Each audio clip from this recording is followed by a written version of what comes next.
What's good, YouTube? It's your girl Kai and welcome back to my channel. So for today's video, I'm kind of excited, but before I get into that, please make sure you guys subscribe to my channel and turn on your post notification if you haven't already. Like this video if you haven't already, and comment down below what you guys think of this video. So yeah, let me get right into the video with you guys. Now, today's video is all about poems and poetry. Now, I've done a little poetry on my channel before, which was an old video, and I decided to get back into it with you guys by just covering the basics with you before I get into the whole, well, bam, here you go, here's a poem. So I'm going to be teaching you, number one, vocabulary and what is poetry. So everything that goes into poetry, little literacy devices that go into it, and just poems themselves, what are they? Now with these literary devices, many of you guys probably don't even realize that you use them a lot, but a lot of them are done in a lot of people's essays and whatever writings you guys do. So I'm pretty much going to touch up on just things you guys do that you guys are not aware of that are really like very prominent in poetry. Number two, I'm going to be going over the do's and don'ts of poetry, so you guys can get an idea what doesn't sound cool and what sounds cool, in my opinion. I mean, this may be different for other people, but this is how my teacher taught me with poetry. And lastly, I'm going to give you 3 poems that I have done before, and they're going to be categorized in a certain subcategory, okay? That's all I'm gonna say. So first things first is, what is poetry? Now, you guys, I can give you the dictionary definition of it, which is, hold on, let me put my glasses on, you guys. A literary work in which special intensity is given to the expression of feelings, ideas by the use of distinctive style and rhythm. Really, it's just your thoughts and your feelings just written down on a piece of paper. That's pretty much what it is.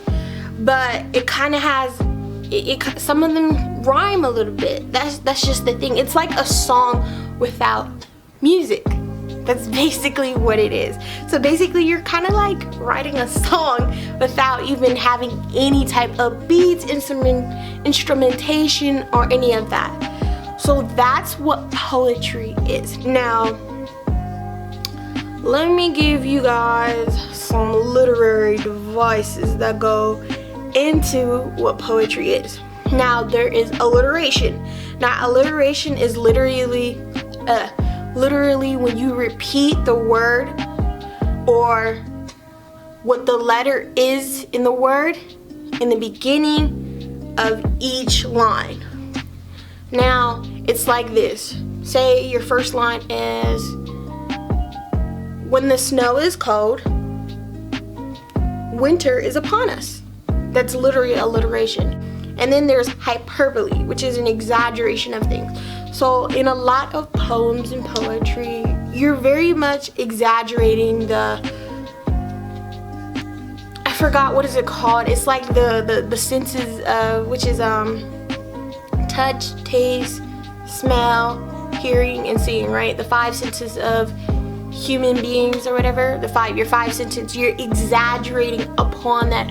So anything you see, you're exaggerating it to the point where it sounds grander, or it doesn't even have to be exaggerated. It can be underrated, but in an exaggerated way. Like, you can say something in an underhanded way, like you can just tell how something is and what it's just saying to you. You can just straight up be blunt with it, but it can come off as exaggerated because of how serious the situation could be that your poem is giving off, or the mood or the tone that your poem is giving off. You see?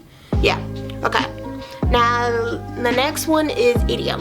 Now an idiom is basically a phrase hidden within meaning. Meaning is just a phrase hidden within meaning. Next we have a metaphor, which is basically a comparison by saying one thing when it's really another thing, which is pretty much explanatory in itself. Like, you really can just use like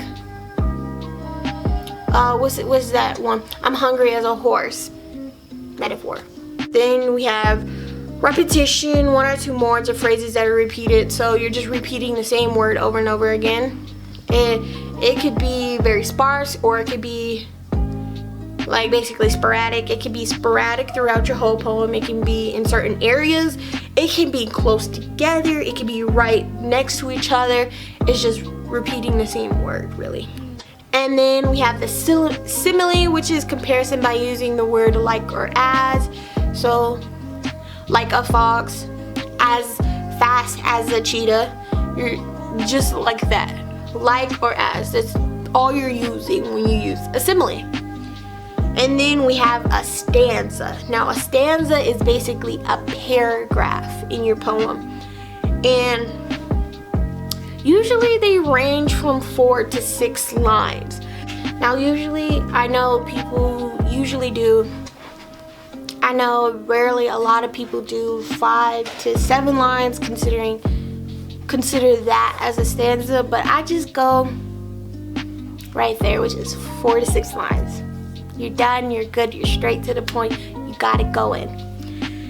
Now, let's get into the do's and don'ts of poetry. First up, I'm going to be doing the don'ts. Don't rhyme all the time.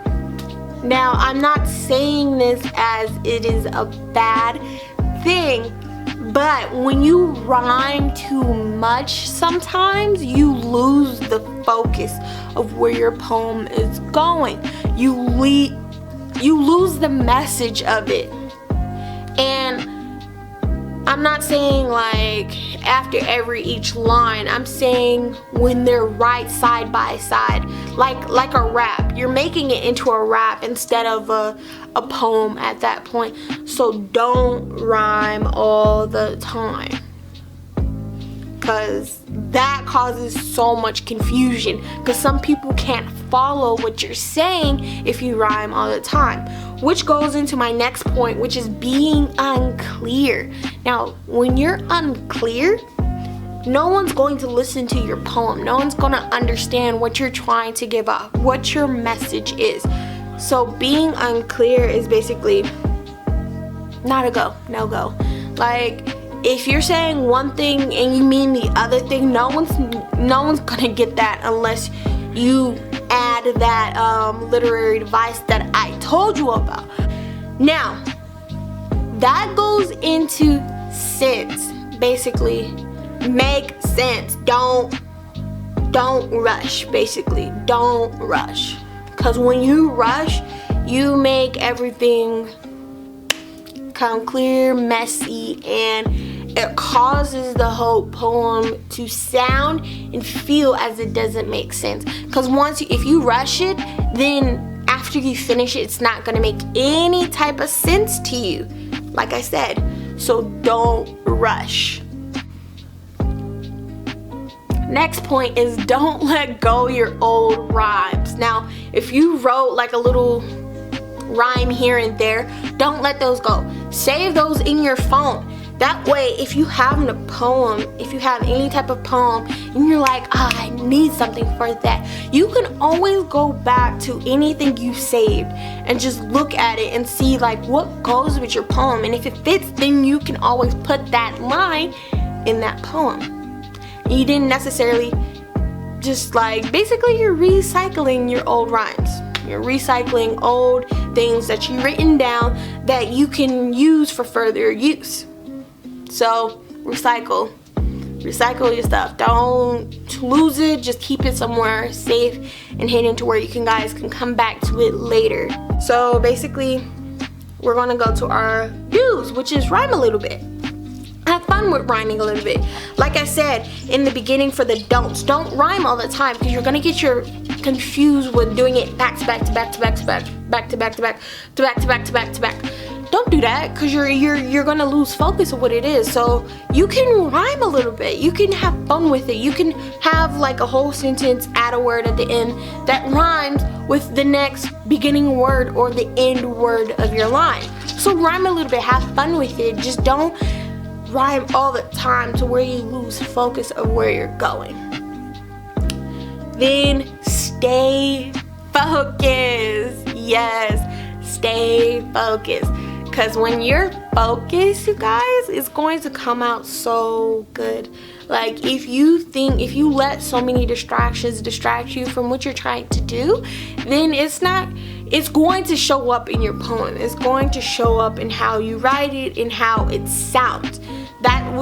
Which is the main part of everything. Like, just stay focused with it. Like, if you're committed to it, commit to it. Like, don't psych yourself out. Don't let yourself get distracted. Try to keep distractions to a minimum. Next point, which is be creative. Now, being creative is the main point. Be creative. Not everything has to follow a certain quota or a certain type, because there's all different types of poems. There's haiku poems, there's long poems, short poems, intermediate poems. There's a lot of different poems out there. Don't follow the status quo. Just keep it to where you like what something spoke to you. So be creative with it. Don't keep it all flatline, because it's gonna show up and it's gonna sound boring. Don't mean to be rude, but really, like, you don't want it to sound boring, you guys. You want to be creative, have fun with it. And the next one is challenge yourself. Now, what I mean by challenge yourself is not to get a topic that you have no clue about. Don't do that. Don't be talking about something you have no clue about, because if you have no clue about, some people can get offended by that, you know? So talk about things that stay true with you, but you never talked about it with anybody, or really you just never gave it any thought. If you think about some of the things in your life, you can challenge yourself to make a poem that could be really like awesome. Like, I'm serious, you guys. Challenge yourself. Think about everything that you've gone through or you're going through, and just challenge yourself to write and talk about your feelings. Okay, now that I've talked about the do's and the don'ts that come with poetry writing, I'm gonna give you guys 3, not 1, not 2, but 3 poems, 3 poems that follow into a subcategory that I have talked about the most in here. And some of you may have caught it, which is the rhyming thing. So I'm going to give you guys 3 poems that rhyme a lot, rhyme a little bit, and don't really rhyme at all, but you get the overall idea with everything. So I'm going to start with the poem that rhymes a lot with you guys. Now, bear with me, I don't know these by heart because I just written them down and I really didn't like go back and look at them. I wrote a lot of these like 2 or 3 years ago, so I really don't remember them, but I'm gonna just read it to them, so bear with me, you guys. Choosing not to know is just as bad as knowing and not doing anything. Kings call starvation and savages, while governors call soldiers and murderers, right? Who are you really trying to hurt? Thinking you can assert your concern or comfort is not going to cut it. You have caused war machines out of our sons, brothers, sisters, and even daughters. As the colors of your ignorance and fear flash across my window pane, the The crimes of your misdoings is like bloodstains that clearly shows your disdain for the mentally insane, which is insane because you can't arrange a campaign on our domain. Can you enlighten me to what you're trying to accomplish? Because all you're really causing is tears of anguish. Love and hate can only go so far until a fight breaks out, but you hit us with a run too, knockout. All we can hear is all the screams, shouts, and doubts where it grows and spreads out like a virus, which clearly shows their deception and callousness. Peace treaties only leave the innocents to be in the blind, showing up in New York Times being headlined of the confined mastermind undermining his plans to redesign humankind. But let me remind you that combined and intertwined that we are divine. Now, I rhymed a lot in that, and really I'm just saying, like, when you do that, don't do it so excessively to where it's throughout the whole poem. Now you could do it in like areas of the poem, like I did it in the beginning and towards the end of the poem, so that it didn't seem like I was trying to rhyme a lot and trying to do something. That's what I was trying to tell you guys in my do's and don'ts. Like, don't rhyme a lot where it's the beginning, middle, and the end. Just try to keep it sporadic. Try to keep it not so much.